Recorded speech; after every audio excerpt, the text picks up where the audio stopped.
اور یہ امین، یہ بڑے آدمی کس چیز پر فیصلہ کیا؟ جبکہ ان کی زندگیاں تو نفسانیت سے چور تھی. اسے اچھے پتھر کے نقش نگار کو دیکھتے تھے، وہ معبود سمجھتے. منمانی ایسی تھی کہ امت کا طاقتور کسی پہ بھی ظلم کر دے، کوئی بولنے والا نہیں تھا. بیوہ عورتوں کو اس لیے زندہ جلا دیتے تھے کہ انہوں نے اپنی عقل سے یہ گھڑا تھا کہ یہ منحوس ہے کہ اپنے شوہر کو اس نے مار دیا. حالانکہ حیات و ممات کا مالک تو اللہ ہے. لڑکیوں کو زندہ دفن کر دینا انہوں نے اپنی عقل سے گھڑا تھا کہ ہمارے یہاں داماد آئے اور ہماری بچی کسی کا فراش بنے، یہ ہمیں زیبا نہیں دیتا. تو انہوں نے اپنی عقل سے گھڑا تھا. حالانکہ داماد کا مل جانا یہ تو فخر کی چیز ہے. ایسے منمانی والی زندگیوں کے باوجود اور اس عقل سلیم کے ذریعے آقا کی اچھائیوں کو انہوں نے تسلیم کیا. آج میرے عزیزوں ہمارے پاس تو ہزاروں اسباب ہے. ہم نے بچپن سے اللہ اللہ اور نبی کریم صلی اللہ علیہ وسلم کی آوازوں کو سنا ہے، ہم نے سیرت پاک کو سنا ہے، پھر بھی ہم ہماری زندگیوں کو کیوں نہیں بدل رہے؟ یا ہماری زندگی بدلنے کے ارادے کیوں نہیں ہو رہے؟ یا ہم اپنے آپ کو بدلنے کی کوشش کیوں نہیں کر رہے؟ یا کوشش تو کر رہے ہیں، زندگیاں کیوں نہیں بدل رہی ہے؟ اس وجوہات کے اوپر یہ ساری باتیں کہ اس کو ہم سوچیں اور سمجھیں اور فکر کریں کہ کیا چیز ہے کہ جس کی وجہ سے ہماری یہ حالت ہوئی. اس میں سرور کی کتاب کی جو تعلیم ہوئی اس کے اندر بہت سارے اسباب آئے، اور ابھی بھی جو میرے عزیزوں یہ سارے اسباب پڑھے گئے، ان اسبابوں پہ غور و فکر کر کر ہمیں اس بات کے تشخیص کرنا چاہیے کہ مجھ میں کیا کمی ہے. صبح کی بات کے اندر سر پہلے سے ایک بات آئی تھی کہ کفر جو ہے وہ غفلت کا نام ہے، جس میں جتنی غفلت ہوگی اتنا بڑا کفر ہوگا، اور جس کے اندر ایمان کے ساتھ ساتھ جتنی غفلت ہوگی اتنی فسادات اور ضلالت ہوگی.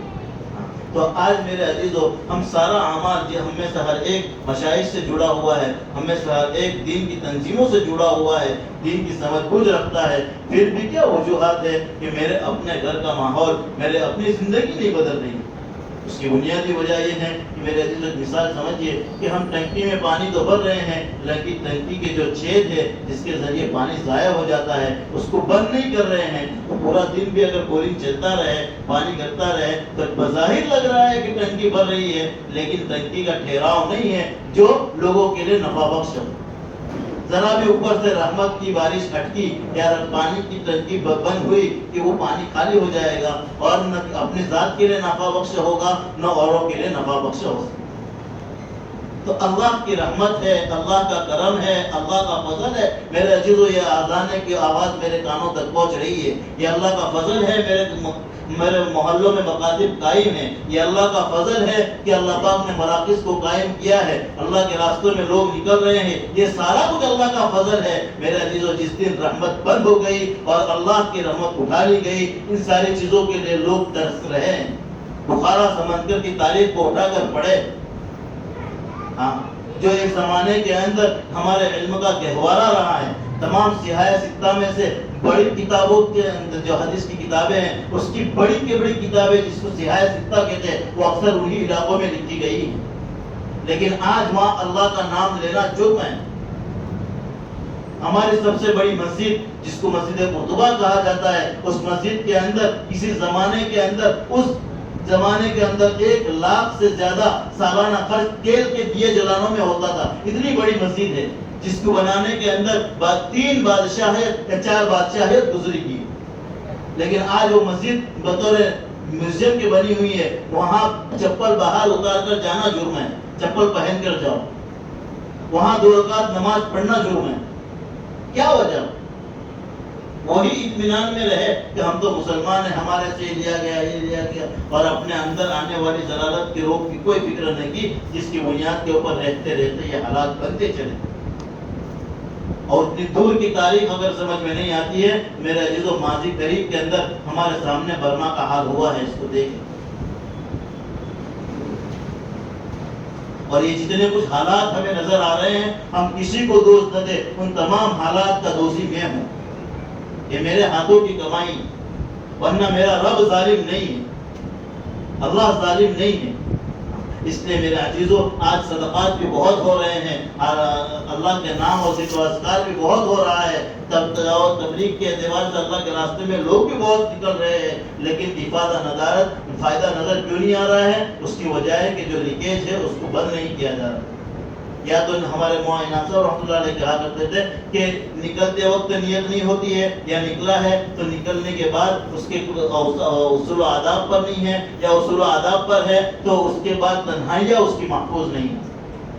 ہم سب اس بارش والے ماحول کے اندر ہم میں سے ہر کوئی مجاہدہ کر کر کس طرح یہاں پہنچا ہے۔ میرے عزیزو، یہاں پہنچنے کے بعد جو باتیں سنی گئی، سمجھی گئی اور اس پر عمل کیا، اور کرنے کے بعد اگر ہم نے اس کے متعلق لاپرواہی کی تو یہ ہمارا جوہد کیا ہوگا؟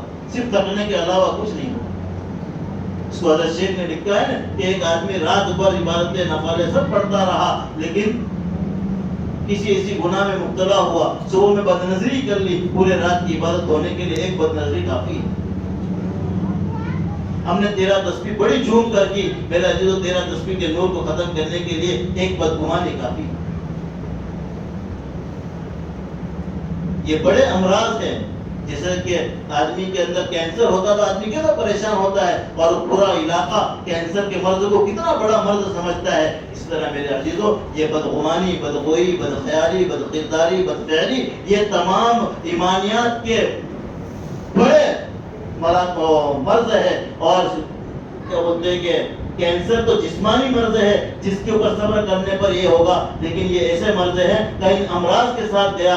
بہت ساروں نے لکھا ہے کہ اس کے بے ایمان جانے پر خطرہ ہے، دنیا سے بے ایمان جائے، کیونکہ میرا پوری باڈی کا جو مسکن ہے وہ میرا دل ہے، اور میرا دل ہی سورا نہیں، اور میرے دل ہی نے اللہ کی ذات کی معرفت اور اللہ کی عظمت و خشیت سے خوفزدہ نہیں ہوا، تو میرے عزیزو اللہ کی کسی بھی مخلوق پر وہ کوئی بھی فیصلہ کر لے اسے کوئی روکنے والا نہیں، اور مجھے کوئی کسی قسم کا کوئی ادھیکار میرے رب نے نہیں دیا ہے کہ میں اللہ کی کسی مخلوق پر کوئی الزام لگاؤں۔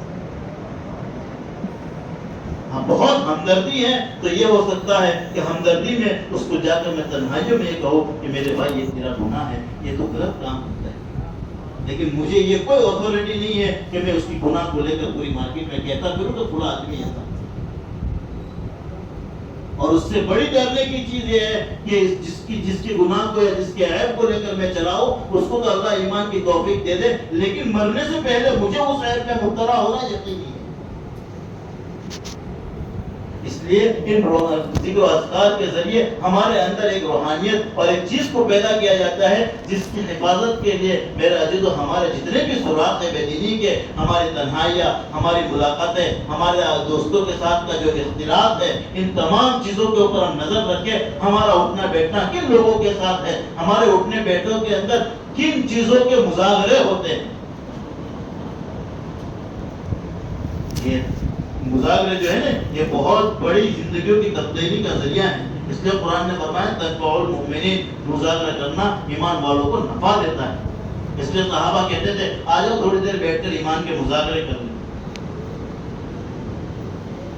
اور جب بھی ہم اللہ کا نام لیں، اللہ کے میرے عزیزو 2 منٹ کے لیے سوچ کر اپنی پوری باڈی کے سامنے اس چیز کو پیش کرے۔ اگر نماز کے لیے جیسے کھڑا ہو رہا ہوں تو تھوڑی دیر غور و فکر کرے، اس لیے نماز سے پہلے نماز کے انتظار میں کیوں کر رہا ہے؟ تو آدمی آ کر بیٹھے، عظمت و اکرام و سوچے، غور و فکر کرے، مجھے کس مالک حقیقی کے سامنے کھڑا ہونا ہے جس کے قبضے میں میری ہر سانس اس کے قبضے میں ہے۔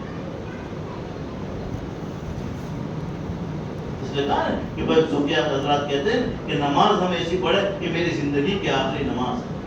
اگر یہ سوچ غور و فکر و استحضار نصیب ہو جائے تو میرے عزیزو وہ نماز کیسی ہو؟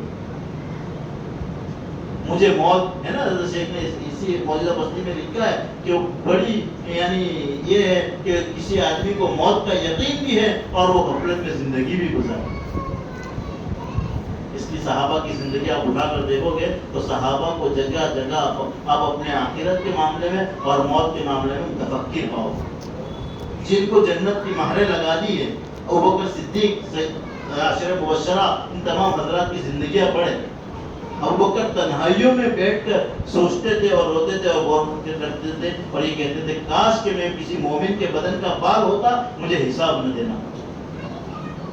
عمر جیسا آدمی جس کو لوکان بعدی نبی لکان عمر کہا کہ میرے بعد کوئی نبی ہوتا تو وہ عمر ہوتا۔ پتہ چلا کہ یہ اوصاف نبوت سے مرتب تھا، لیکن وہ تنہائیوں میں بیٹھ کیسا ہو رہا۔ یہ ہمارے لیے میرے عزیز و رہبر ہیں، ہم اس کو سوچیں۔ اور ہم اس تفکر کے ساتھ اپنی زندگی گزاریں گے. ہمارا ایک تسبیح پڑھنا، 12 تسبیح کو چھوڑ دو میرے عزیزو، ایک سبحان اللہ کہنا بھی میری زندگی کی تبدیلی کا باعث بنے. ایک آدمی کاجو بادام پستہ سارا کچھ کھا رہا ہے لیکن ساتھ میں زہر بھی کھا رہا ہے، تو اس کا افادہ نظر آئے گا. ہم سارے اعمال کر رہے ہیں لیکن اس کے ساتھ میری آنکھوں کی حفاظت نہیں ہے، میرے کانوں کی حفاظت نہیں ہے، میرے دماغ کی سوچوں کی حفاظت نہیں ہے، میرے دل کے خیالات پہ میں کوئی روک ٹوک نہیں کر رہا ہوں، تو میرا یہ سارا کچھ تو ایسے ہی ہے کر رہا ہوں ادھر سے اور ادھر زہر کے ذریعے سارا برباد کر. اس لیے ان امراض کے اوپر، اور ہر آدمی کو احساس تو ہوتا ہی ہے کہ مجھ میں کیا غلطی ہے، اور جب غلطی مجھ پر میری غلطی کھل جاوے، میرا جو صوفیہ نے لکھا ہے کہ اس کا علاج فوراً کرواؤ. اگر علاج نہیں کروایا اور اپنے مشائخ سے جا کر اس چیز کو نہیں بتایا تو ابھی تو ہاتھ پیر میں طاقت و قوت ہے اور اعمال ہو رہے ہیں، تو اس کی وجہ سے ایمان تو بڑھ سکتا ہے، یعنی کمزور تو ہو سکتا ہے، لیکن جس زمانے میں قوت کمزور ہوں گے تمہاری عبادتوں میں ذوق آئے گا، یہ مرض بڑھ کر اوپر آئے گا اور اس وقت علاج کرنا مشکل. بہت سی مرتبہ سوچتے ہیں کہ یار پوری زندگی اس کو گزار دی، یہ بے ایمان کسے چلا گیا.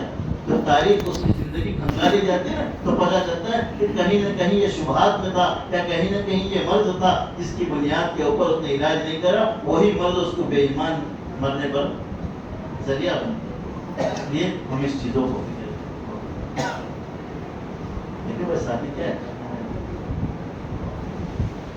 اس لیے حضرت بار بار اس چیز کو کہتے ہیں کہ ذکر قلبی ذکر قلبی ذکر قلبی.